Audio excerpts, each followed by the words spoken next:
Deserve niyo pahirapan mag-ina! Mag-ina? Nang malaman ni Pia na si Igit ang gusto ni Matt, kaya naman hindi siya papayag.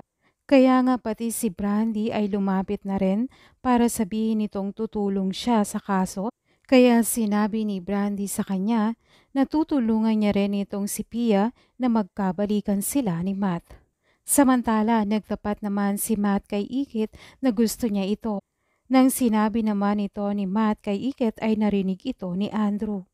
Selos nga si Andrew dahil gusto niya rin itong si Igit at naunahan lang naman siya ni Matt na magtapat kay Igit.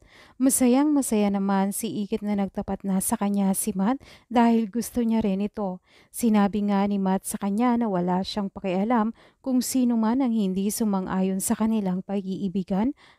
Pero ang hindi alam ni Matt na si Brandy ang may ayaw at hindi sasang-ayon sa kanila ni Igit dahil may kasunduan na sila ni Pia.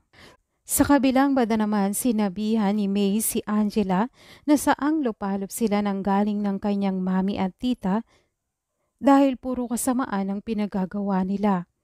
Sa inis naman ni Angela ay sinabihan siyang huwag idadamay ang kanyang mami.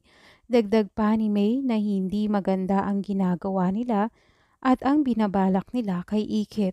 Nadulas naman si Angela at sinabing deserve nilang parusahang mag-ina.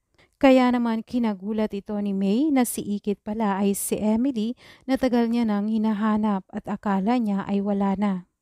Tuluyan na rin nga ang ipagtatapat ni Angela na matagal na nilang alam ng kanyang ina na si Igit pero gumawa sila ng paraan at nagbayad para palabasin na wala na si Igit.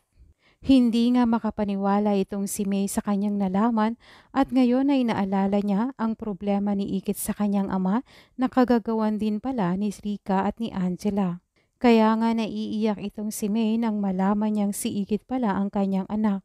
Kaya nga gagawa siya ng paraan para makatakas dahil gusto niya pang makita si May at makasama at gusto niyang bumawi.